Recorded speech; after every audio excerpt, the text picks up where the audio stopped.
यहाँ की महिमा का लोग भक्त श्रद्धालुजन लाभ उठाते हैं और अपने जीवन में स्वच्छ और पवित्रता, तन पवित्र करते हैं, मन पवित्र करते हैं, पाप धोते हैं।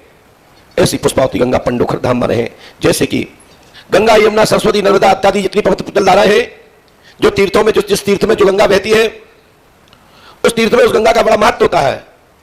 वहां की पवित्र जलधारा का बड़ा महत्व होता है।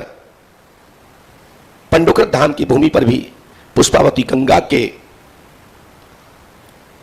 गोदांचल में यह ग्राम स्थापित है, जहां आप सभी अपना मैल के साथ साथ अपना पाप धोने आते हैं और साथ ही अपना शरीर, अपनी एक एक रोम छिद्र, अपने जीवन के सभी पूर्वजों और इत्यादि को मुक्त करने के लिए गंगा में आह्वान करते हैं।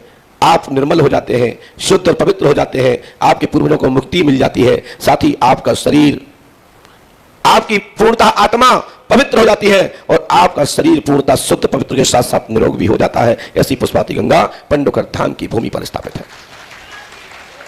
यह गांव, यह ग्राम पंडोखर, तहसील वांडर का, जिला दतिया का यह ग्राम पंडोखर भारत में नहीं देश विदेशों में अपनी ख्याति से स्थापित है और पूरे दुनिया के लिए शोध का केंद्र पंडोखर धाम है। इसके लिए हमारे बाबा गोस्वामी तुलसीदास जी से लेकर आदि काल में हमारे त्रिकालदर्शी श्री वाल्मीकि जी और भी बीच बीच में आज तक अनेक अनेक संत भी यही चर्चा करते हैं। जैसे हमारे भैया जी बोल रहे थे कि भारत में पूरे दुनिया में एक ऐसा केंद्र है पंडोखर धाम जो कोई दूसरा नहीं। इसी प्रकार से नए नए तालाब खुद जाने से, नए नए पानी भर जाने से कोई वो तालाब गंगा नहीं बन जाता, क्योंकि तालाब में जाते ही आप लोगों को एक दिन बाद, एक समय बाद वह तालाब का पानी गंदा हो जाता है। लेकिन जब तीर्थ में जाते हैं, हमारा इतिहास भी यही कहता है, ये प्राचीन इतिहास भी यही कहता है कि नया नया होता है, पुराना पुराना होता है। लेकिन पुराने को जब इतिहास से जोड़ा जाता है, जब इतिहास का अवलोकन किया जाता है, तो पुराना नया दिखता है। जैसे गंगा आदिकाल से है। कब से है? जब हमारा आपका सबका जन्म नहीं हुआ, आपके दादा परदादाओं का नहीं हुआ। भगवान राम के टाइम की गंगा है, उसके पहले भी उनके पिताजी पर बाबा के टाइम की गंगा है। लेकिन जब जब हम गंगा किनारे जाते हैं, तब तब वह गंगा पुरानी जरूर होती है, लेकिन न्यू दिखती है, नई गंगा दिखती है और उसमें आपका समाधान निकलता है। और जो तालाब होते हैं, जो पानी भरे होते हैं, तालाब भले ही सुंदर हो, लेकिन वहां दिखता है पानी कितना गंदा है। लेकिन गंगा किनारे जब जब जाते हैं, तब तब लगता है गंगा कितनी शीतल और पवित्र है और आपको गंदा पानी नहीं दिखता, गंगा साफ दिखती है और आपका समाधान करती है, आपकी पीड़ा को हरती है, आपके कष्ट को हरती है, आपके शरीर को पवित्र करती है। ऐसा हमारे बीच में अनेक बार की ऐसी स्मृतियां पड़ी हुई हैं कि गंगा पुरानी होने के बाद भी नई लगती है और साफ लगती है और इतिहास देखते तो बहुत प्राचीन लगता है, लेकिन तालाब तालाब होता है, गंगा गंगा होती है। तो इसी प्रकार से पंडोखर धाम पवित्र भूमि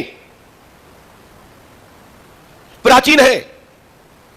जब हम भी नहीं थे, हमारे पिताजी भी नहीं थे, परदादा भी नहीं थे, उसके पहले से ये पांडवों की तपस्या स्थली है। ये तो सौभाग्य मुझे मिल रहा है कि यहां के पीठाधीश्वर के रूप में, यहां के कार सेवक के रूप में आज पूरी दुनिया मुझे देख रही है और जान रही है। ये हमारा सौभाग्य है। साथ ही उसको से बैलेंस बनाइएगा,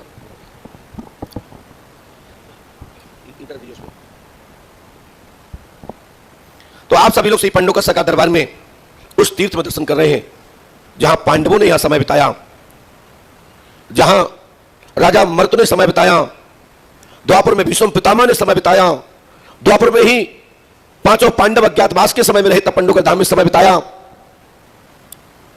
और यहां से लाभ भी पाया। रक्षार्थ श्री हनुमान जी महाराज का आशीर्वाद भी प्राप्त किया। साधना तप की, उस तप का ही प्रभाव है कि अज्ञातवास काल बिगर व्यवधान के धर्म की जीत हुई, सही से अज्ञातवास कटा और यही भूमि ने महाराज धर्मराज को धर्मराज बनाकर राजा स्वीकार किया, क्योंकि भद्रावती नगर से ही अश्व गया था, घोड़ा गया था, यहां से जहां से धन संपत्ति भी गई। यहां के तत्कालीन राजा यशनास हुआ करते थे।